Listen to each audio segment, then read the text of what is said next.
Welcome to Fearless Females, where ambition meets resilience. Meet your guide, Lori Jones, president of Fidelis Wealth Advisors. Join her and remarkable women executives as they uncover the triumphs and transformative moments shaping extraordinary careers. Ready to be fearless? Let the journey begin. Welcome to Fearless Females. Thank you so much for joining us today. And I want to give a quick shout out to our sponsor, Fidelis Wealth Advisors. Thanks for helping us out with this. Today, we're going to talk with Carolyn Maldonado. And I have known Carolyn for many, many years. I'm not going to tell you how many because then you might realize that I'm not actually 29 years old. But the thing that struck me the most about my interview with Carolyn is the idea that as women, we wear so many different hats and we try to show up in so many different ways and places. And it is always amazing and inspiring to me how women do really hard things. We are caretakers and employees and executives and daughters and wives. And we wear a lot of different hats. And I think that my conversation with Carolyn taught me that we should really be proud of the things that we accomplish rather than beating ourselves up over the things we didn't get done. So I hope you enjoy my talk today with Carolyn, and let's get started. Well, welcome. We are here today with Carolyn Maldonado. She's a senior client service manager at Arthur J. Gallagher and Company. And I'm so excited that you decided to join us today, Carolyn. Thank you so much for doing this for us. I'm excited. Thanks for the invitation. So I'm going to kind of get started the way I do with all of my podcasts. And that is, I've got a stack of books about this big on my bedside table that I'm going to get to one day. I love reading. What is your favorite book, or what are you reading right now that I should add to my stack? So most of the time I read for pleasure. I don't read smart books very often just because I feel like I have to use my brain throughout the day. But I will say one of my absolute favorites, which is pleasure and maybe a smart book, is The Four Agreements by Don Miguel Ruiz. He is, it's about Toltec wisdom, like native Central American wisdom. And the Four Agreements there's 4 tenets to the book. One of them is be impeccable with your word. Don't take anything personally. Don't make assumptions, and always do your best. So the whole story is kind of woven in and around that thing, but it just really resonated with me about how to try to be a better person. I love that. I've never heard of that before. And I've known Carolyn a long time. So that's great. I'll put that on my list and my bedside table. Yeah. I have all 4 in on a little slip of paper, and I have one pasted on my mirror and one in my wallet by my driver's license. So it's not to say I'm a perfect person. It's like what I strive for in the day, I guess. We all do, huh? I love that. So tell me a little bit about your journey, Carolyn. How did you get where you are today? What makes you so exciting and so cool? Well, I don't know about exciting and cool. The journey is a little convoluted. I was running a construction company in the middle of the ocean with 3 small children, and found myself in the middle of a terrible recession with no more work to do, nothing, no way to make more money in the highest cost of living state in our entire country. And I thought, I can't do this. I was a single mom. I had my 3 little boys. I was far away from any sort of family whatsoever. So I moved back to the mainland. I went from Hawaii to Chicago, which was a terrible, terrible climate change. Ended up getting a job at an insurance company as kind of an admin sort of a thing. And then slowly over the past, 10 and a half, 12, 14, 15 years have worked my way to where I am now. So it was very different. I call them my first and second lives because it was a really different environment then compared to what I'm doing now. So, and what do you do day to day? Explain just a little bit about your job. What do you? Yeah, I'm a senior client service manager. I work for commercial property and casualty insurance, which means for companies that you see as you drive down the freeway. I'm in Salt Lake City, so large companies as you see both in Salt Lake and across the U.S.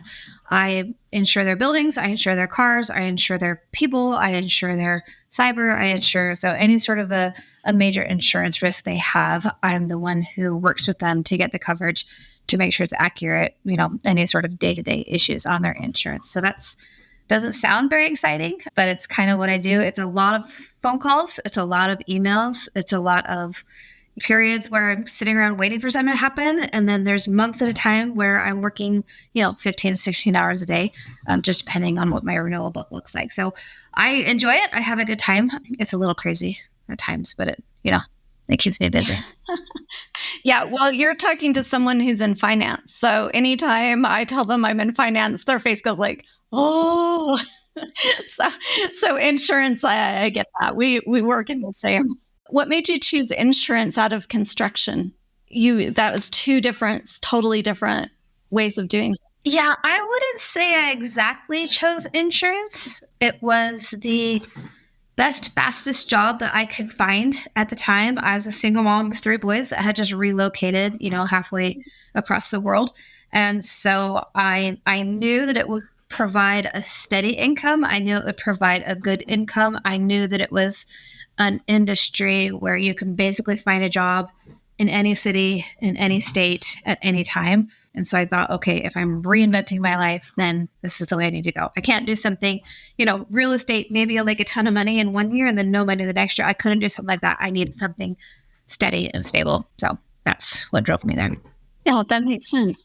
So what do you think is the best investment you've made in yourself through your career? Is there something that you can kind of point to where you say, oh, I'm so glad I did that. That totally made me who I am today? Yeah, probably education. And I'm a dork. I'm a total geek. Everybody knows it.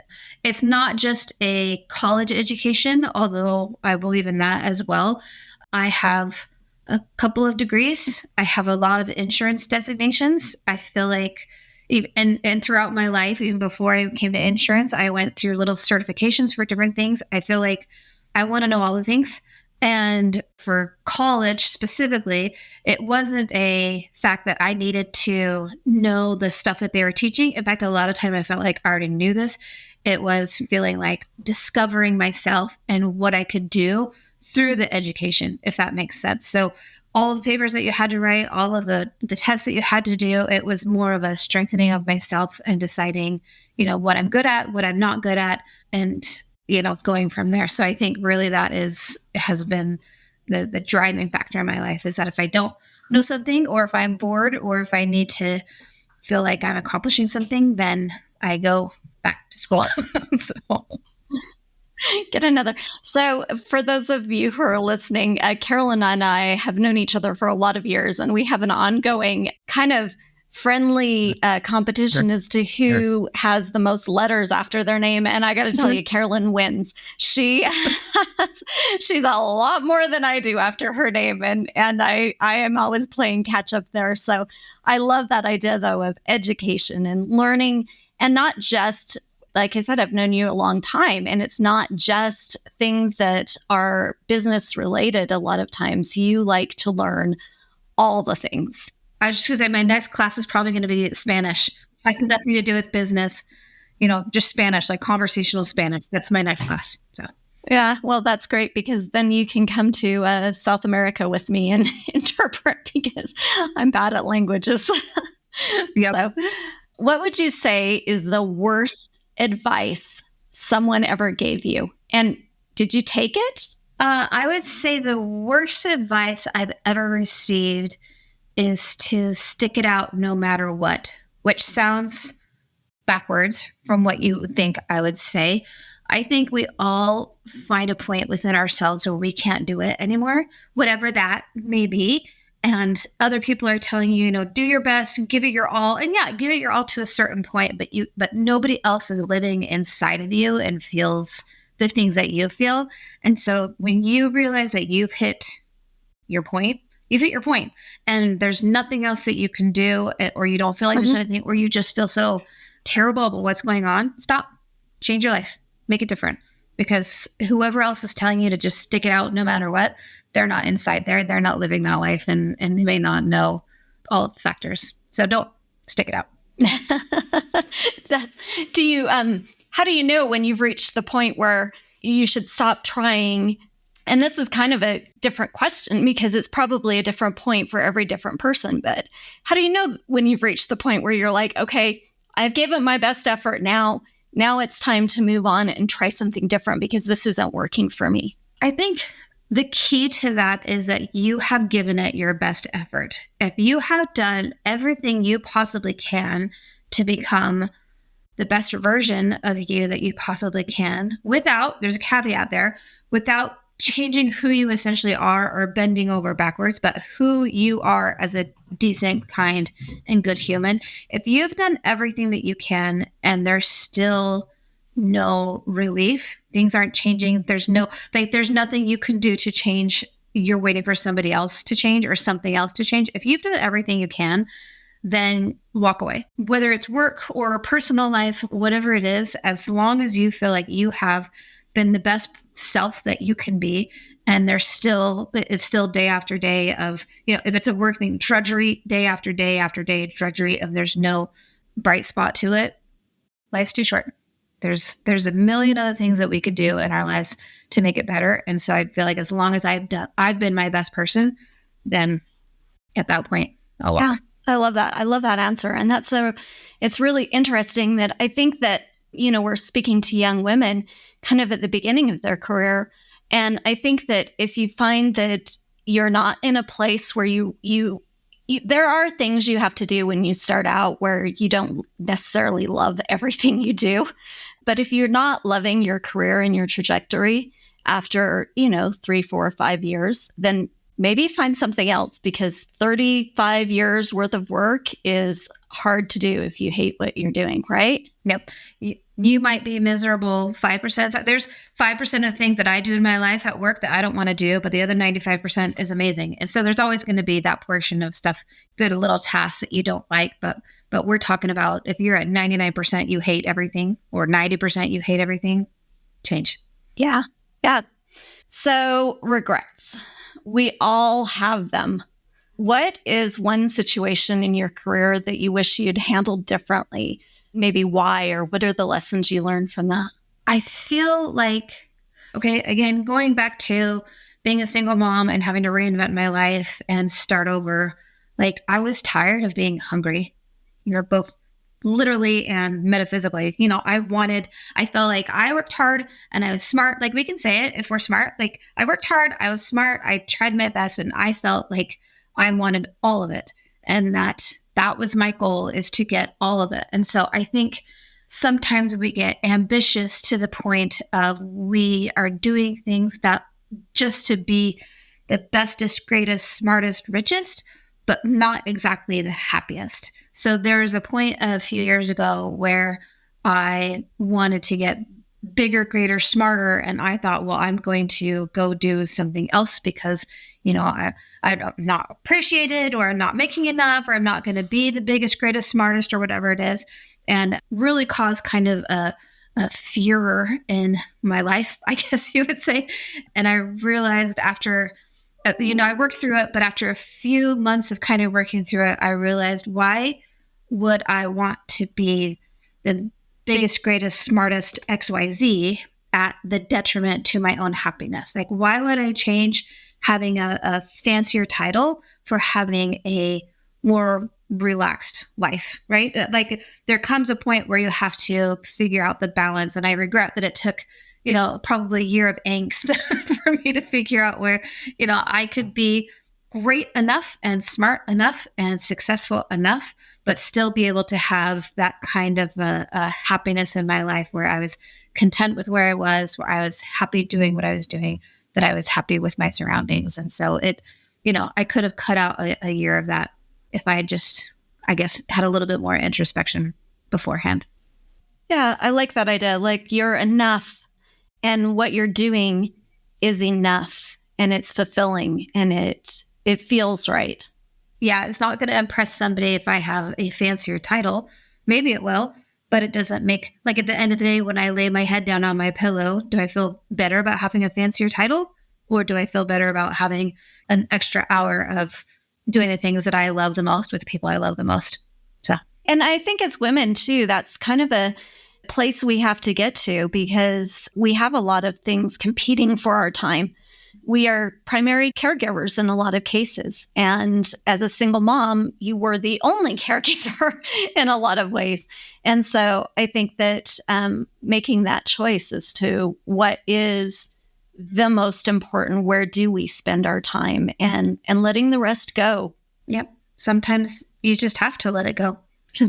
So what if you could go back and talk to your 20-year-old self? And I think with you, since you've had like 2 different careers and 2 different career tracks, you might go back to like the beginning of this particular career track, but you can answer it however you want. If you were to go back and talk to your younger self at the beginning of your career, what's one thing you would say?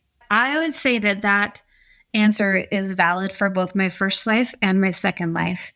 And that answer is, do not make a decision about your life based on anyone else. Like I said, like bend yourself over backwards, or I have this analogy I use with my kids. Like if you're like trees, when they grow up, if they grow up too close to another tree, they start to kind of twist around each other, and that they should be their own straight tree before they find another tree to be close to. I know it's a weird analogy, but it works for me. I feel like figure out what you want to do, figure out what you enjoy, figure out where you want to be in life, and go for it. And at some point, you will probably find somebody who will go on that path with you and help you without altering you off of that path. But before you take anybody else into consideration, figure out what you want to do and head there. And, maybe you'll be accompanied by somebody else for a short time, and maybe it'll be a long time, or maybe you'll do it on your own. But your path to happiness is your path, not somebody else's path. So just figure out what you want to do and get there, and pick up friends and events and occurrences and memories along the way. But don't create your path based on what somebody else wants or says or requires. Oh, I like that. How should they find their path? Any suggestions there? That's actually part of what I like about going to school. That we all know that college isn't for everybody. So I'm not saying everybody go get a 2-year or 4-year master's degree or anything. Take some classes, learn a language, go traveling, figure out what you enjoy doing in life. When I was a senior in high school, I wanted to be a doctor. For reasons, I did not become a doctor. Kind of wish I had, because I love doing it. I really wanted to, but figure out what you like, because we're all going to have jobs, and some of us may like our job and some of us may not like our job. But if you find the things that you like to do and start to make your life built out of it, then a lot of times that will help lead you to a career, a relationship, a lifestyle that is wrapped up in the things that you love to do. So start out that path by figuring, what do I like? What do I enjoy? What do I not like? And then start moving your path towards doing those things that you like. I like that. I like that idea, because we do have influence over our relationship, as you're talking about starting your own journey and making your own path in your own way. We do have a lot of influence over the trajectory that our career takes. And if we work hard at gaining skills in areas that we excel at and things that we do really well at and we enjoy, then our career will take us down that path. And if we get skills and make decisions that take us down things that we don't really enjoy, then our career is going to go that direction too. And it's better if it goes again, you're doing this for 35 years. You might as well do something you like. And it's hard, I think, because for years, even when I was growing up, there was a certain path that girls could go on, and there's a certain path that boys could go on. And so at this point in our culture, I think we all can realize that girls and boys can go on whichever path they want to go on. But it's just getting the opportunity to figure out what that path is for you. And I really, truly think that you find out what you like to do, and then you can figure out a path. Mm-hmm. Yeah. I think that's really interesting that you say that, Carolyn. When I started in this career, and when I started in a career, basically I heard girls don't do finance. That's a boy thing. Boys do money and they deal with money, and girls don't. And that's part of the reason I'm doing this, is because girls can do anything they want to do. Yep. Agreed. So what scared you the most when you started your career? Does it still scare you? It doesn't really scare me. It's funny because I was thinking about the name of the podcast is Fearless Females, and I would be a liar if I said that I've always been fearless. I'm pretty fearless now. I think when I was starting out, I was always scared because I felt like I didn't know what I was doing. I didn't know what I was supposed to be doing. I didn't know what the path was in this particular industry and what the path was for me. And so it was scary to feel like here I am every day sitting at this desk, like taking down notes and have my fake face on, like, And in the back of my mind, I'm thinking, I don't know what that means. I don't know what that is. I don't know what that does. Because it was new. I mean, when I moved to insurance, it was a completely new industry for me. I had 2 notepads, one notepad of a list of things to do, and one notepad of words or phrases that I didn't understand. And I had a few people that I trusted, but I also love Google. And so in my spare time, I would go like Google, what does D&O mean? So I could figure out that D&O was directors and officers and what exactly that covers. Because in most industries, and mine specifically, we use a lot of acronyms and short names and nicknames. And so I had no idea what was going on. And I was like terrified that somebody was going to figure out she has no idea what she's doing. I'm sure they figured that out, but they also knew that I was working hard to try to catch up. I think at this point in my life, there's still lots and lots of things that I don't know, but I'm perfectly capable, and I do say, let me look at that. I'm not sure. And there are some things where I'm just like, hey, that's not my expertise. I'm going to find somebody who knows that. It would be foolish for me to pretend I know everything.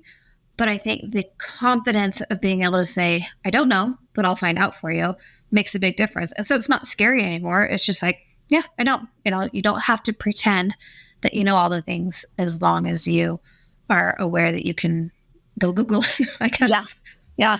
I that sounds so familiar. As I started out in finance, it was the same thing where I was like, I don't really know what I don't know. And again, I've been told my whole life, girls don't do finance. So I never bothered to find out.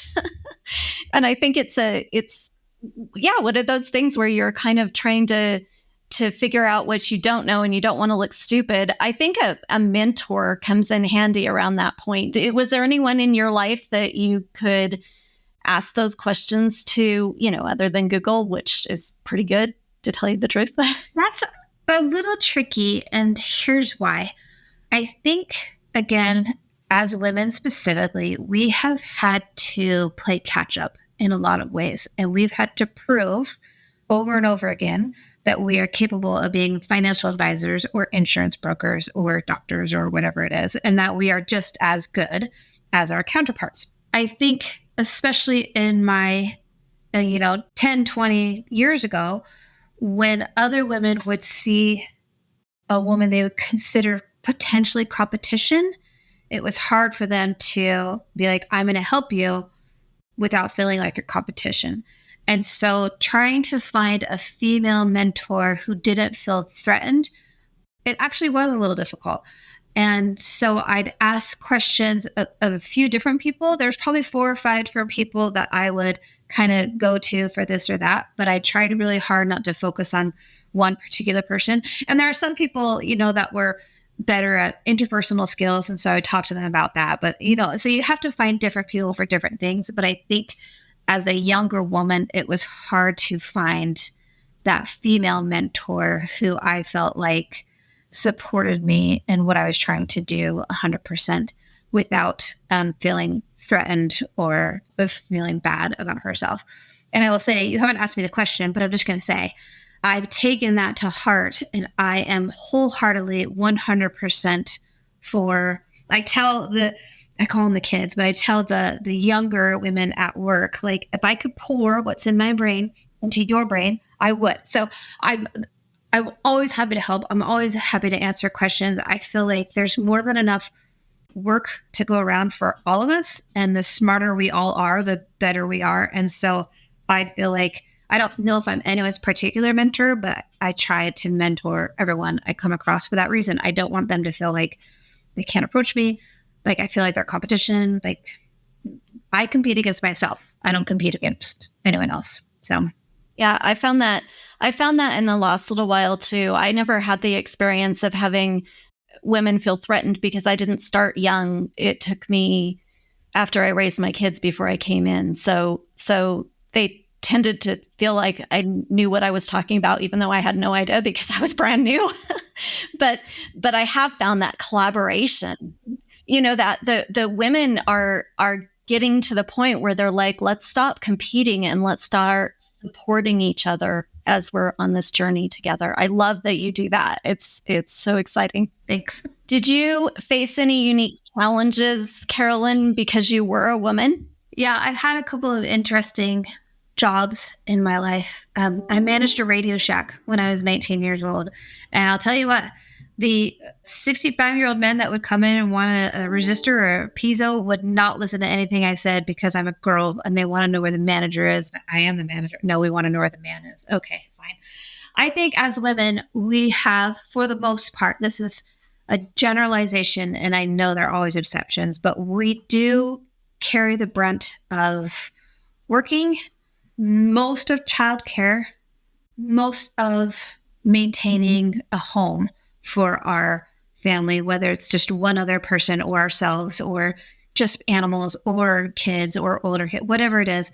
Like, we carry things on our plate all day, every day. There's not normally a time that we are like, okay, well, I get off at 5 and then I'm, going to sit around and watch ESPN for the rest of the night. So I feel like as women, we are required to show up and be there and, be around and be cheerful and be great and be perfect in so many ways. And I felt that, especially, as a young mom with young kids and trying to do it on my own, like, you have to be everything. And it's incredibly difficult. And it feels like if I had been a different gender, I could have just been like, well, I'm going to work. And after I get home from work, I hope somebody else has figured out what dinner was, or somebody else takes care of the kids, kind of a thing. And then again, you get the perception from other people where I'm like, I have to leave early. I have to go take care of my kids. And it was like, well, great. Here she is taking off work again. Okay. But you didn't see that I'm coming in early, or I'm working in the evening, or doing whatever else. So I feel like that's something that we run up against. I think we still run up against it, that perhaps our male friends do not, because they aren't expected that they're in charge of the rest of the house. They do their job and good for them. So it's hard, but it's worth it, I think. Yeah, that balancing act between, women as primary caregivers and making an environment that's women friendly, because we do have specific, just to biology, if we're having kids, we can have the kids, and taking the time off in order to recover from that and that sort of thing. So we do have very specific challenges, and our primary caregivers, whether to, like you said, to pets or to parents or to kids, a lot of times we take on the burdens of those roles too. I love that. I love the way you phrase that. Yeah. So, Carolyn, what is the thing you are most proud of? There was a point of time in my life where I was a single mom. I had 3 little boys. I worked full time, and I worked full time in Chicago, but I did not live in Chicago. So I had at least an hour commute each way. I was going to school full time, trying to finish my degree and trying to still be a mom and show up and go to scouts or take the kids to soccer practice and not be exhausted all the time. And I look back at those years now and I think, I don't know how I made it through those years. I don't know how I got to where I am now, except for hard work. And I think you hear of people who just give up or say, I'll get my degree when I'm 50. I don't know, but I felt like I worked hard for a long time to raise my kids the best I could with the time I had with them, and to also try to be the best person that I could be at the same time. And it was exhausting, but it was a short, finite period of time. And then I got through it. And I feel like I got through that. I can get through just about anything. So I think I'm proud of myself for getting through that and still being a relatively well-balanced, cheerful, happy-go-lucky kind of person. Yeah. Yeah. Well, I'm proud of you for that too. Thanks. So Any advice for a young woman who's just starting down her path that can help her end up successful like you are? I think I'll just recap what I said earlier, and that is start doing the things that you enjoy, the things that make you happy, the things that are interesting to you, the thing that make your life more interesting, be it travel, be it cooking, be it, karaoke, like whatever it is. Go figure out those things that you like to do and start saying, how do I involve those in my life? And where do I want to be in my life? Figure out what you want to be in 10 years or 20 years or 30 years. My life will be happy if in 10 years I am here. And then start adding the things that you like in there and then make your path to get to that place that you want to be in 10 years. And as I said, there's going to be other people that come and go during that 10-year time. And as long as they're happy traveling that path with you, and they're probably traveling on their own path at the same time, which is great, but don't deviate from your path because of another person, especially if it's a deviation that's not going to ultimately lead you to where you want to be in 10 years. So just set your path and start going and welcome the people who join you along the way, but still remember that it is your path and it is up to you to make it come true. Yeah, I think that's really interesting. I just talked to another lady who had recently gotten a promotion to a CEO, and they had spent probably 10, 15 years following her husband's career path and moving for his job. And they were just switching now to moving for her job and staying put because her job required her to live there. And so they were no longer, it was her turn is the way she put it. And I find that really interesting that there are those, she had kind of a plan or somewhere that she wanted to be, somewhere she wanted to end up. And she found someone to walk that path with her that was, she supported him while, during the early years, but they've changed and flipped. And now he is supporting her trajectory so that they can both be fulfilled. I'm glad you said that because I don't want it to think that every path has to be a career woman path. I think, like I said, I'm in my second life.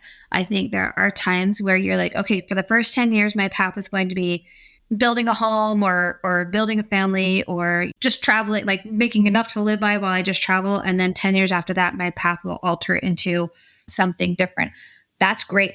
That's like whatever your path is, whether it's work, school, play, travel, like make that your path and it will always change. And it should always change. You shouldn't be the same person in your 20s as you are in your 30s or 40s. Yeah.